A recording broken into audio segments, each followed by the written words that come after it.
প্রিয় শিক্ষার্থীরা, আসসালামু আলাইকুম। তো আমি লাস্ট ক্লাসে যে বিষয়গুলো আলোচনা করেছিলাম সেই ক্লাসের মধ্যে আজকে আমি যে বিষয়গুলো তোমাদের সামনে আবারও বলতে চাচ্ছি সেটা তোমরা বুঝে নাও। সেটা বুঝে নিলে তোমাদের জন্য সুবিধা হবে।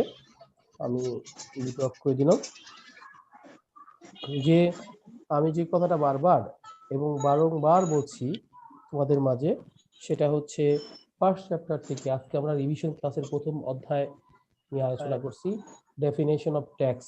ট্যাক্সের ডেফিনেশনটা আসেই, ট্যাক্সের ডেফিনেশন ইনকাম ট্যাক্স এবং ট্যাক্স দুটো বিষয়। কিন্তু ট্যাক্সের ডেফিনেশন একটা আছে ইনকাম ট্যাক্স মানে আয়কর, একটা হচ্ছে কর আর একটা হচ্ছে আয়কর।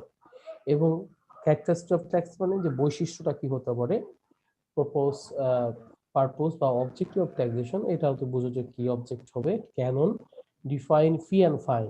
ফি অ্যান্ড ফাইন ডিফাইন আসে এবং এদের মধ্যে ডিফারেন্স আছে, ডিস্টিংগুইশ বিটুইন কি ফি অ্যান্ড ফাইন। এই কথাটা কিন্তু আসে, কর্পোরেট ট্যাক্স প্ল্যানিং আসে, types of tax planning. Tax planning কে কয় ভাগে ভাগ করা যায়? Tax recharge, tax evasion and tax avoidance. এই তিনটার মধ্যে কিন্তু পার্থক্যও আসে, যে difference between tax recharge, tax evasion and কি তোমার ট্যাক্স অ্যাভয়েডেন্স। এই কোশ্চেন গুলোই আমি দেখেছি যে বারবার ঘুরে ফিরে একই কোশ্চেন গুলোই এসেছে। এর বাহিরে আর একটা কোশ্চেন আমি তোমাদেরকে বলছি, তোমরা লিখে নিতে পারো। সেটা হচ্ছে যে আমি বলবো যে অর্থনৈতিক, discuss the role of tax on economic development. Discuss, আমি লিখে দিচ্ছি, তোমাদের লিখে নিতে পারো এক্সট্রা খাতায় অথবা দেখে নিতে পারো। ডিসকাস, হ্যাঁ আমি একটু দিয়ে দিচ্ছি যে কোশ্চেন গুলো আমি দেখতেছি সেটা আমি তোমাদের সামনে বলতেছি। দেখো কিরে বাবা, গ্রাম অঞ্চলে গেছে পাইন তো, অনেক সুন্দর আওয়াজ।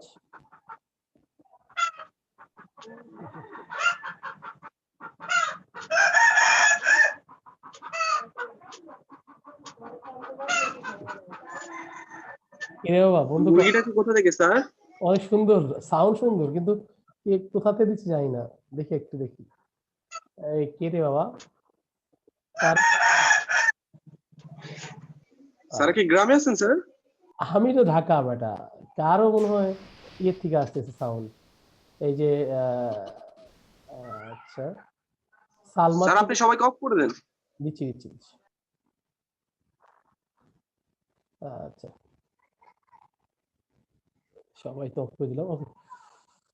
এখন আমি যে কথাটা তোমাদের সামনে বারবার বলছি সেটা হলো যে role of taxation for economic development of Bangladesh বা economic development of our country. একটি দেশের অর্থনৈতিক উন্নয়নে, একটি দেশের জাতীয় উন্নয়নে, একটি দেশের অবকাঠামো উন্নয়নে, যে যাই বলুক, structural development, economic development, national revenue, national per capita income, মাথাপিছু আয় উন্নয়নে ট্যাক্সের ভূমিকা। The role of tax, the role of tax for development of our economy, for development our national income, for development our structural income, structure of country, বা কি বলা হয় পার capita income, যেই আসুক না কেন, এটা তোমাদের একটা একটা বিষয় এখানে সাথে জড়িত।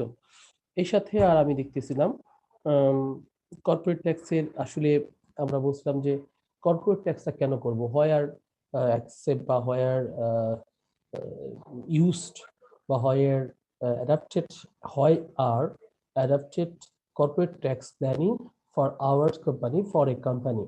কেন আমি একটা কর্পোরেট ট্যাক্স প্ল্যানিংটা আমি আমার কোম্পানিতে অ্যাডাপ্ট করব, গ্রহণ করব, এটা কিন্তু আরো ইম্পর্টেন্ট কোশ্চেন। আমি ফার্স্ট চ্যাপ্টারে কিন্তু কোশ্চেনগুলো আমি তোমাদের সাথে আলোচনা করছি, বারবার বলছি। এই কোশ্চেনের সাথে কিছু কোশ্চেন বললাম, the role of economic, role of tax to develop economic our country. আর হচ্ছে এরপরে বলছি কেন আমি, why the adapt corporate tax planning in a company, in a corporation, একটা কর্পোরেশনে কেন আমি কর্পোরেট ট্যাক্স প্ল্যানিংটা ইউজ করব, ব্যবহার করব, এই বিষয়গুলো তোমাকে জানতে হবে এবং বুঝতে হবে। আর একটা হচ্ছে যে describe the legal system and source of tax informations, মানে করজনিত বা তথ্যের আইনগত পদ্ধতি বা উৎসসমূহ বর্ণনা করতে পারে, যে ট্যাক্সের উৎসটা কি, ট্যাক্সের সোর্সটা কি। এটা তোমাদের কি দরকার হয় না, এটা আমার মনে হয় যে এটা কখনোই দরকার হয় নাই বা হতে পারে না। যাক, আমি এই কথাগুলো বলছি। আমি দেখা যাচ্ছে যে এই ফার্স্ট চ্যাপ্টারের উপরে 8টা লেকচার দিব, সেই লেকচারে আজকে এটা আলোচনা করব। ফার্স্ট চ্যাপ্টারে আমি মানে এই যে কোশ্চেনগুলো হবে, সেই কোশ্চেনগুলো নিয়ে আমি সেকেন্ড একটা লেকচার তৈরি করব। এই 2 লেকচারে ফার্স্ট চ্যাপ্টার রিভিশন হয়ে যাবে। যাক প্রিয় শিক্ষার্থীরা, আমি তোমাদের সামনে যে লেকচারটা শুরু করছি সেটা নিয়ে আমি একটু আলোচনা করি এখন, তাই না? ওকে, নাও স্টার্ট। ট্যাক্স তো কাকে বলে আমি বলছিলাম, ট্যাক্স শব্দটা আসলে বিভিন্ন ওয়ার্ড থেকে এসেছে, তার মধ্যে ফ্রেঞ্চ ট্যাক্সি এবং ল্যাটিন ট্যাক্সিয়ার শব্দ থেকে এসেছে। যে ফ্রেঞ্চ ট্যাক্সি আর ট্যাক্সিয়ার, যার অর্থ হচ্ছে টু চার্জ। ট্যাক্সি অর্থ টু চার্জ, ট্যাক্সিয়ার অর্থ to charge something. To charge something হচ্ছে কোনো কিছু আদায় করা, কার কাছ থেকে আদায় করা? জনগণ থেকে আদায়। কে আদায় করবে? সরকার। এটাই ট্যাক্স। তাহলে সরকার বাধ্যতামূলক যে টাকা সরকার জনগণের নিকট কোনরূপ প্রত্যক্ষ সুবিধা আশা না করে আদায় করে, সেটা হলো tax. Tax are compulsory payment to the government without expectation of direct return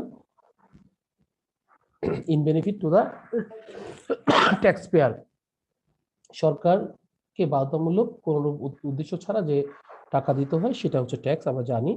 আরো আছে, এটা কোনো প্ল্যান্টি না, এটা কোনো ফাইন না। ট্যাক্স কোনো ফাইন না, প্ল্যান্টি না, জাস্ট কম্পালসারি পেমেন্ট করতে হবে, এটা মনে রাখতে হবে। তারপরে হচ্ছে আমরা যে কথাটা বলছি, কিছু বৈশিষ্ট্য আছে ট্যাক্সের, আমরা জানি যে ট্যাক্সের বৈশিষ্ট্যের মধ্যে এটা compulsory payment to the government, tax finance the government, মানে হচ্ছে সরকারের প্রধান prime source of revenue. Tax হচ্ছে প্রাইম সোর্স অফ রেভিনিউ, এটা মনে রাখতে হবে যে সরকার যে ব্যয় করছে সেই ব্যয়টার কোথা থেকে এই ব্যয় করছে, এটা ফার্স্ট হচ্ছে রেভিনিউ, হচ্ছে কি ফার্স্ট সোর্স হচ্ছে ট্যাক্স। এরপর হচ্ছে this not a fine or plenty, এটা প্ল্যান্টি না। ফাইন অর্থ হচ্ছে কোনো কিছু যদি আমি ডিলে করে ফেলি বা কোনো কিছু চার্জ করে, ফাইন। আর প্ল্যান্টি ও জরিমানা। ফাইন হচ্ছে যেমন ধরো ফ্রি আর ফাইন, ফাইন আর প্ল্যান্টি একই জিনিস বলতে পারে, ফি এবং ফাইন। এটা কোনো ফি না, ফাইন না এবং প্ল্যান্টি না। যেমন তুমি কোনো জমি যদি কি করতে চাও, ওদের যাচ্ছি না, তুমি যদি মাস্টার্সে ভর্তি হতে চাও, তাহলে ন্যাশনাল ইউনিভার্সিটি তোমাকে একটা ফি ধরে, সেটা হলো ফি। আর যদি তুমি সেই 30 তারিখে তা দেওয়ার কথা 30 তারিখে না দিচ্ছ, তারপরে একটা একটা জরিমানা করছে, সেটা হচ্ছে ফাইন বা পেনাল্টি। এটা ট্যাক্স না, এটা হচ্ছে একদম মনে রাখতে হবে। এর বিনিময়ে, ট্যাক্সের বিনিময়ে কোনো ধরনের প্রত্যক্ষ সুবিধা আশা করা যাবে না। তাহলে আমরা বৈশিষ্ট্য জানলাম, একদম বৈশিষ্ট্য জানলাম, যে compulsory payment to the government without any expectation. This is the prime source of revenue for the government. তারপরে কি বলা হয়, এটা কোনো ফাইন না, প্ল্যান্টি না, এটার জন্য কোনো প্রত্যক্ষ সুবিধা আশা করা যায় না। এটাই হচ্ছে আমাদের ট্যাক্সের মূল বিষয়। এরপরে আমরা যেটা দেখছি, যে আমাদের যেটা আমরা দেখেছি বা আমরা জানতে চাই, সেটা বারবার তোমাদেরকে বলছি এবং বলতেও চাচ্ছি, যেটা যে ট্যাক্সের কি অবজেক্ট আছে, ট্যাক্সের কি অবজেক্ট, কেন আমরা কালেকশন করব এটা, বা ট্যাক্স নিব, সরকারকে দেব, সেটাও একটা ফ্যাক্ট। ফার্স্ট রেভিনিউ কালেকশন করে সরকারের প্রাইম সোর্স অফ, আমি বলছি যে সরকার ট্যাক্স ছাড়া বাঁচতে পারবে না, কারণ সরকারের যে এক্সপেন্ডিচার হয়, সেই এক্সপেন্ডিচার সে জনগণ থেকে নিয়ে তারপরে হচ্ছে টাকাটা শো করে। এই জন্যই আমরা একটা সংজ্ঞা জানি, government by the people for the good of the people. আসলে গভর্নমেন্ট কিছুই না, আমাদের সরকার, আমাদের দ্বারা সরকার, এটাই বলা হয় যে রেভিনিউ কালেকশন করে। হ্যাঁ, এরপর হচ্ছে reduction of inequity in income and wealth, যে আমার দেশের যে আয় এবং সম্পদ আছে, এটাকে মানে ইনইকুয়ালিটিস করে দেয়, অসমতা করে। যেমন কারো আয় বাড়ছে, সে ট্যাক্স বেশি দিবে, কারো সম্পদ বাড়ছে, সে ট্যাক্স বেশি দিবে, তার আয় কম তার ট্যাক্স কম। এভাবে আমাদেরকে বলা হয় স্যাংশন গ্রোথ ইকোনমি।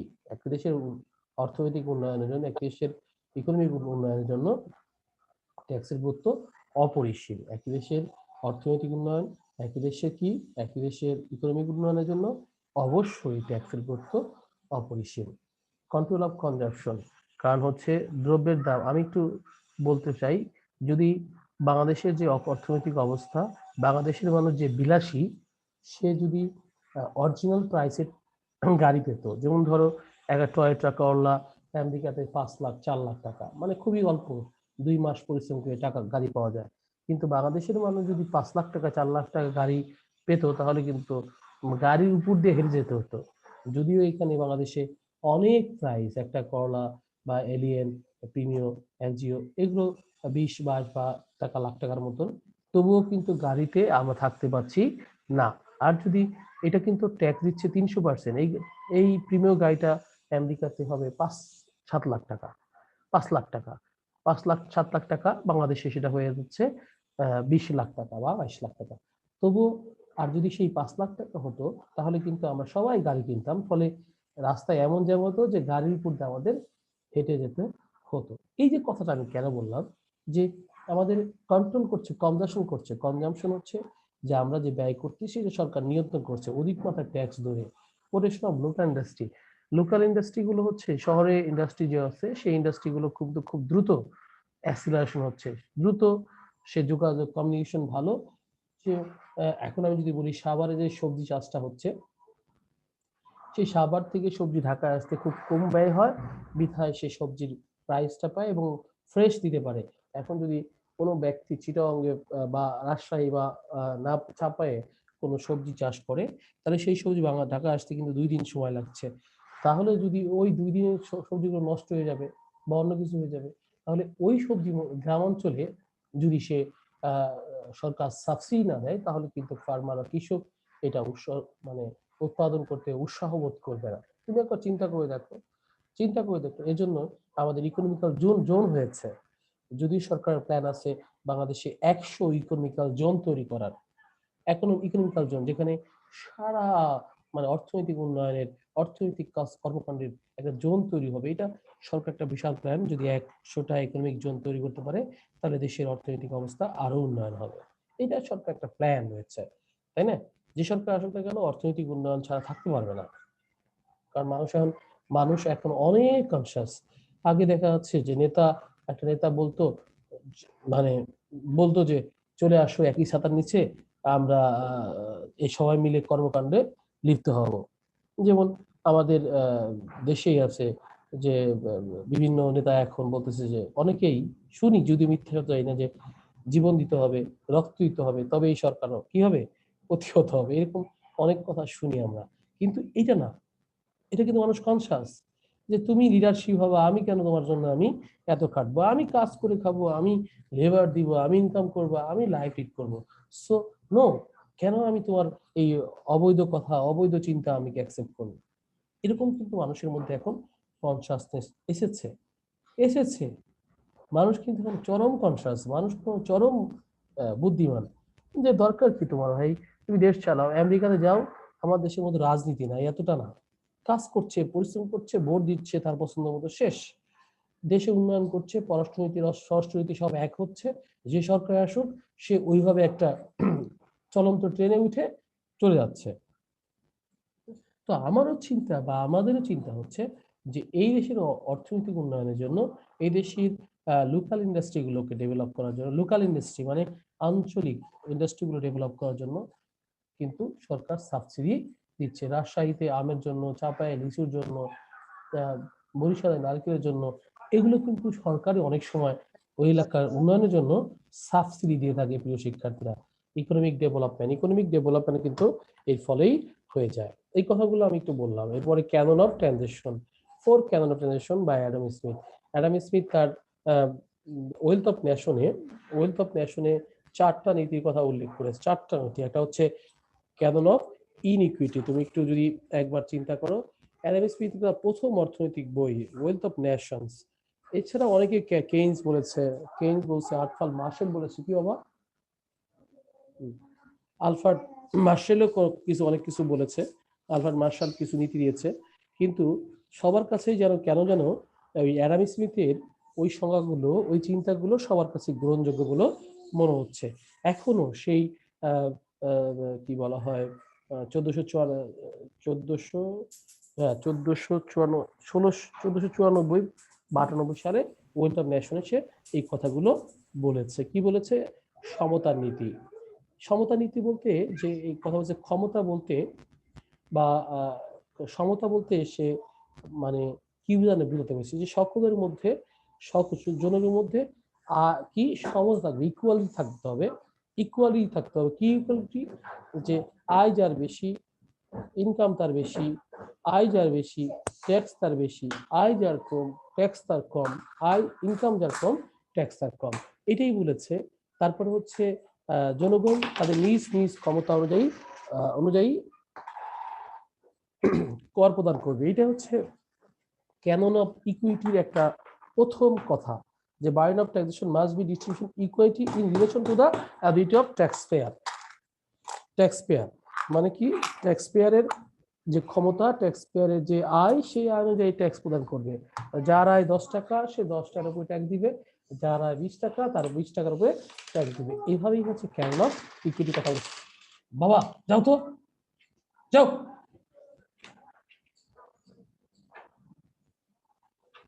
এরপরে বলছে ক্যানন অফ সার্টিনিটি। সার্টিনিটির কথাটা অবশ্যই খুবই দরকার, যে এই নীতি অনুযায়ী প্রত্যেক করদাতা কি পরিমাণ কর প্রদান করবে বা কোথায় করবে, কখন করবে, কিভাবে করবে, সবকিছুই তোমাকে তাকে জানাতে হবে। সার্টিনিটি থাকতে হবে।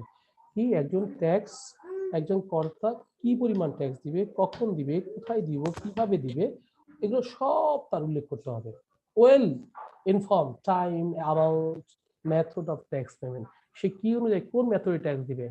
আমরা জানি যে ট্যাক্সের কি মেথড গুলো আছে, সমতার নীতি, সরি কি প্রপোর্শনেট, তারপর হচ্ছে কি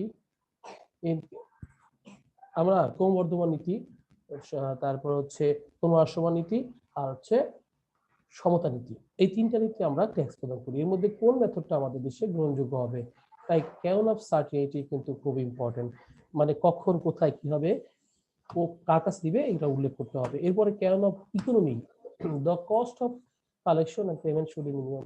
ট্যাক্স যে কালেকশন করবে সেটা অবশ্যই মিনিমাম চার্জ হতে হবে, মিনিমাম ব্যয় হতে হবে। এখন যদি 1 লাখ টাকা ট্যাক্স আদায় করতে তার 10,000 টাকা খরচ হয়ে যায়, তাহলে কিন্তু সে অবশ্যই এর মধ্যে প্রবলেমেটিক পড়ে যাবে। কারণ হচ্ছে কস্টটা কমাতে হবে। ক্যানন অফ কনভিনিয়েন্স, কনভিনিয়েন্সের মধ্যে যেটা আমরা বুঝি সেটা আমরা বলতে চাচ্ছি সুবিধার নীতি।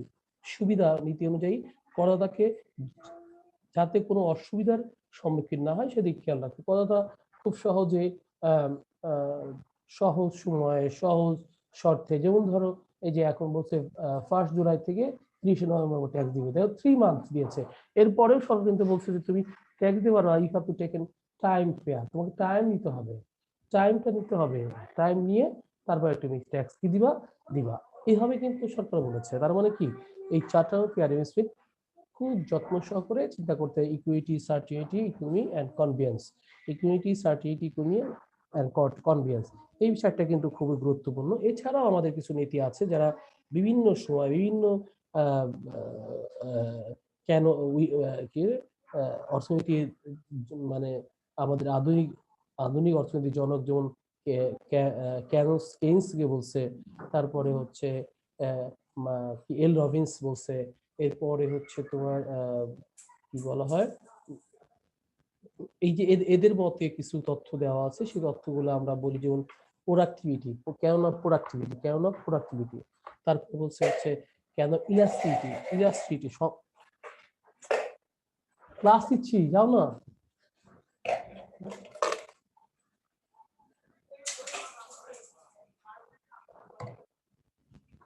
ক্লাস নিচ্ছি।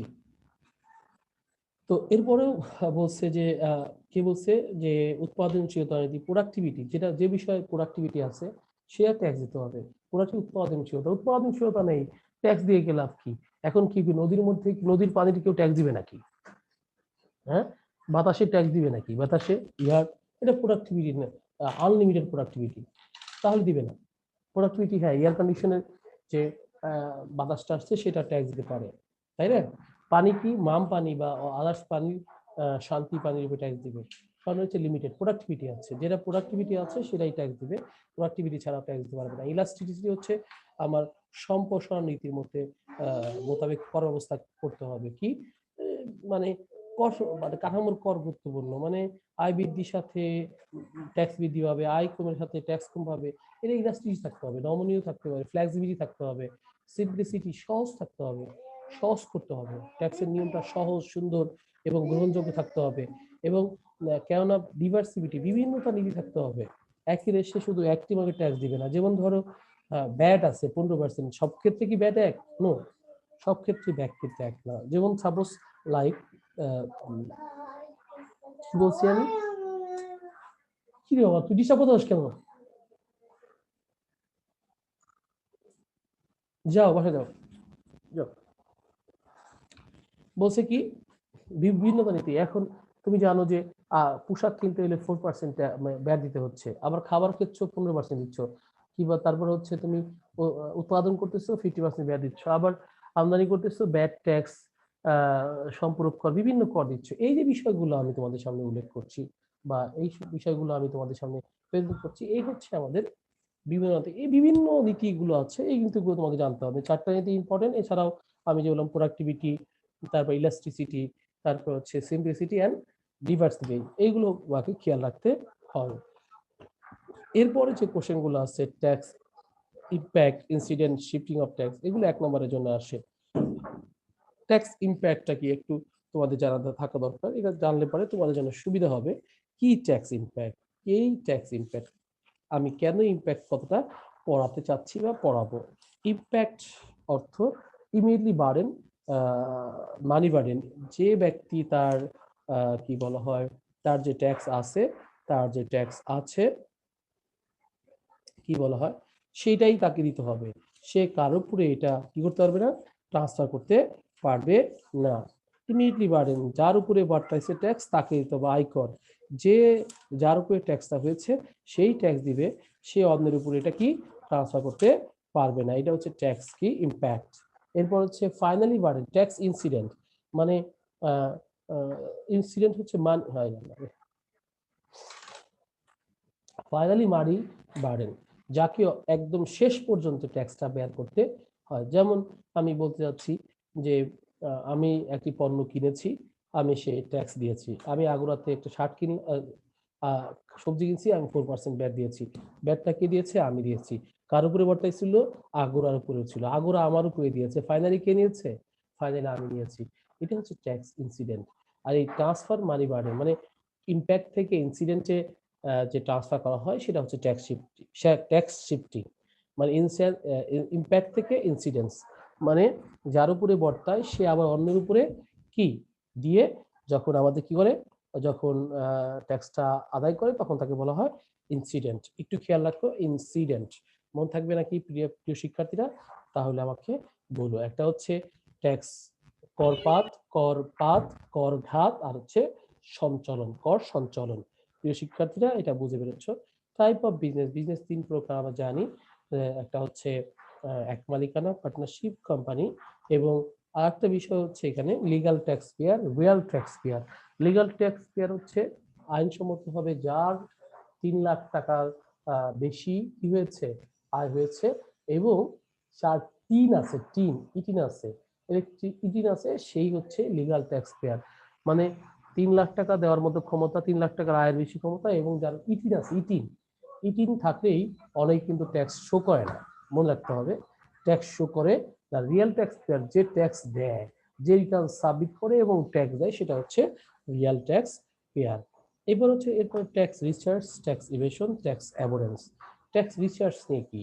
ট্যাক্স রিসার্চ হলো এক ধরনের গবেষণা বা অ্যানালাইসিস, হ্যাঁ, এবং আই থিঙ্ক কি অ্যানালাইসিস করা, তারপরে ফর্মুলেট করা, মানে আমি বলতে চাচ্ছি যে সহজ কিছু একদম, যেটা হচ্ছে প্রাসঙ্গিক কোনো যদি রিলিভেন্ট ফ্যাক্টকে চিহ্নিত করতে, আইডেন্টিফিকেশন করতে হবে, কোথায় ট্যাক্স দিতে হবে, কোথায় ট্যাক্স দিতে হবে না, কোথায় কার উপরে ট্যাক্স ধার্য করতে হবে, কার উপরে ট্যাক্স ধার্য করতে হবে না, কার উপরে ট্যাক্সটা কি হবে ইম্প্যাক্ট হবে, কার উপরে ইম্প্যাক্ট হবে না, কোন ট্যাক্স কি ইনসিডেন্ট হয়, কোন ট্যাক্স ইনসিডেন্ট হয় না, কোন ট্যাক্স শিফটিং করা যায়, কোন ট্যাক্স শিফটিং করা যায় না, এই বিষয়গুলো কিন্তু তোমাকে খেয়াল রাখতে হবে প্রিয় শিক্ষার্থীরা একদম খেয়াল রাখতে হবে, কোনো ধরনের সুযোগ নেই যে প্রাসঙ্গিক বিষয়গুলো তোমাকে জানতে হবে, এটাই ট্যাক্স রিসার্চ কাজ।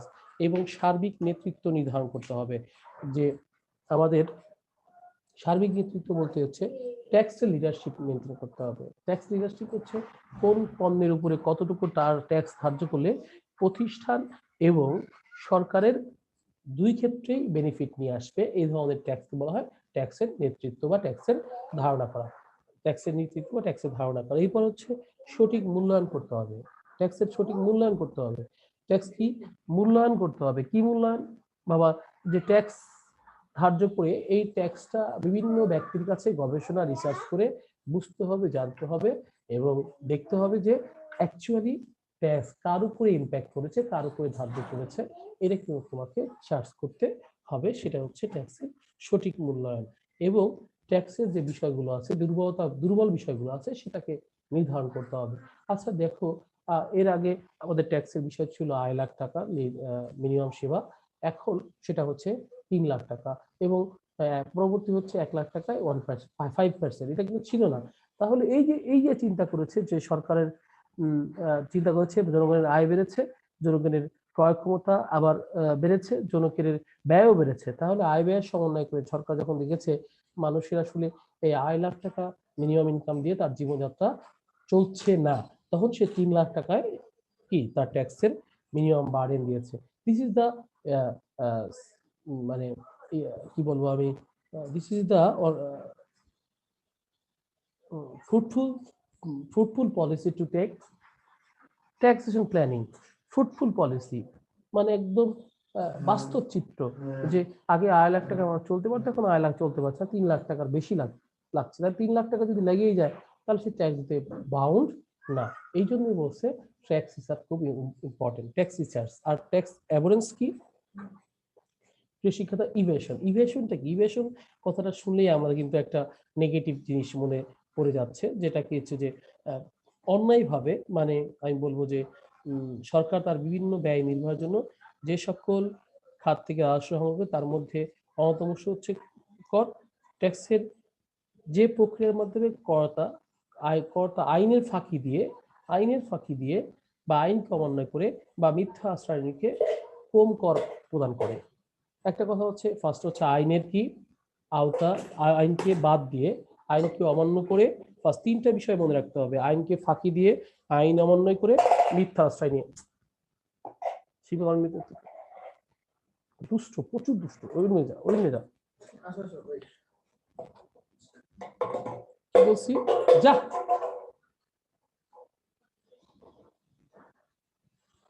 একটা হচ্ছে ট্যাক্স কি করছে, আইন অমান্য করছে, আইন ফাঁকি দিচ্ছে, আইন অমান্য করছে, আইন ফাঁকি দিচ্ছে, এবং হচ্ছে সে একটা কি অথবা মিথ্যা আশ্রয় নিচ্ছে। 3টা দিয়ে যখন সে ট্যাক্স কম দিচ্ছে তাকে বলা হয় ট্যাক্স ইভেশন।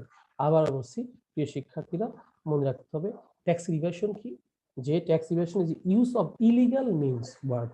ইলিগাল মানে যেটা অবৈধ। অবৈধ কি কি হয়? সে আইনকে ফাঁকি দেয়, আইন অমান্য করে, মিথ্যার আশ্রয় নেয়। এই 3টা বিষয় যখন সমন্বয় হয় তখন ট্যাক্স ইভেশন হয়। কি? আইন অমান্য করে, আইন ফাঁকি দিয়ে এবং মিথ্যা আশ্রয় নিয়ে। ট্যাক্স অ্যাভয়েডেন্স হচ্ছে এক ধরনের উচ্চমানের শিক্ষা। কোনো ব্যক্তি যদি আইন তার কি বলা হয় জানে, শুনে এবং চিন্তা করে, সে যখন ট্যাক্স কি এড়িয়ে যায় তখন তারা ট্যাক্স অ্যাভয়েডেন্স। লিগ্যাল মেথড কিভাবে বলি, এখন বাড়ি ভাড়াতে ইনকাম আছে, বাড়ি ভাড়াতে ইনকাম আসছে একজন ব্যক্তির হচ্ছে 5 লাখ টাকা। তো যদি সে এই 5 লাখ টাকায় সে ট্যাক্সেবল ইনকাম ধরে, তাহলে কেউ বাড়িওয়ালা ক্ষতিগ্রস্ত হচ্ছে। কিন্তু সে যদি জানে 25% হচ্ছে আমার কি রিপেয়ার এন্ড মেইনটেন্স খরচ, কি রেসিডেন্সিয়াল এরিয়া, আর যদি কমার্শিয়াল হয় 30% কি তার হচ্ছে 30% কি তার 30% তার হচ্ছে রিপেয়ার এন্ড মেইনটেন্স। এছাড়াও আছে ওই যে মিউনিসিপ্যাল ট্যাক্স, ডেভেলপমেন্ট ফি, ভ্যাকান্সি অ্যালাউন্স। এগুলো যদি সে জানে, যেগুলো বাদ দিয়ে একটা ট্যাক্স কি করতে হয়, ধার্য করতে হয়। এটা হচ্ছে নিয়ম, রুলস। ডিভিডেন্ড পেয়েছে 60,000 টাকা, সে 60,000 টাকায় ট্যাক্সেবল ধরতে পারে। কিন্তু সে যদি জানে যে 50,000 পর্যন্ত ডিভিডেন্ড হচ্ছে ট্যাক্স এক্সাম্পটেড, তাহলে এই তথ্য সে জানার ফলে তার কিন্তু ট্যাক্সটা কমে যাবে। ট্যাক্সটা কমে যাবে প্রিয় শিক্ষার্থীরা। তাহলে সে কিন্তু ইজিলি এগুলো এড়িয়ে যেতে পারে, কারণ এটা কি অ্যাপ্রুভ বাই দ্য ল। তাহলে লকে মেনে, আইনের আওতায় থেকে, আইনের আওতায় থেকে বিভিন্ন পদ্ধতিতে যখন ব্যক্তি বা প্রতিষ্ঠান ট্যাক্স কি কম দেয় বা ট্যাক্সের চার্জকে কমে আনে, তখন তাকে বলা হয় ট্যাক্স এভিডেন্স। প্রিয় শিক্ষার্থীরা, তাহলে আমি আজকে এই পর্যন্তই তোমাদের আজকে শিক্ষা দিলাম। তো তোমরা যদি কোনো কোশ্চেন থাকে আমাকে করতে পারো, আমি তোমাদের এখন কোশ্চেন অ্যান্সার করবো। 2 মিনিট আমি কোশ্চেন অ্যান্সার করবো, ঠিক আছে? আচ্ছা, কাউন্সিলর বাবা, আজকের বিষয়ে কোনো কোশ্চেন আছে? না স্যার। কোনো কারো কোনো কোশ্চেন আছে? বলো সবাই। কি রে বাবা, কথা বলছো না কেন? আমি তো মুক্ত করে দিয়েছি এখন। বলো বলো, কোশ্চেন আছে কিনা? কি রে বাবা, কথা বল। হ্যালো, কেউ কথা বলছে না স্যার। কেন কথা বলছে না? নাই স্যার, সবাই- কোনো কোশ্চেন সবাই জোরে সোরে বলতো, কোনো কোশ্চেন আছে কি না? নাই না স্যার। স্যার। জোরে কোনো কোশ্চেন জোরে জোরে সবাই একাত্রে বলে জোরে। নাই স্যার। কোনো কোশ্চেন নাই স্যার। আরে ঠিক আছে, এই নাই স্যার শুনলাম, ভালো লাগছে। আচ্ছা আচ্ছা আচ্ছা, কোনো কোশ্চেন নাই না? না স্যার। আচ্ছা, তারপরে আর কোনো কোশ্চেন নাই, তাহলে আমি তোমাদের সাথে নেক্সট ক্লাসটা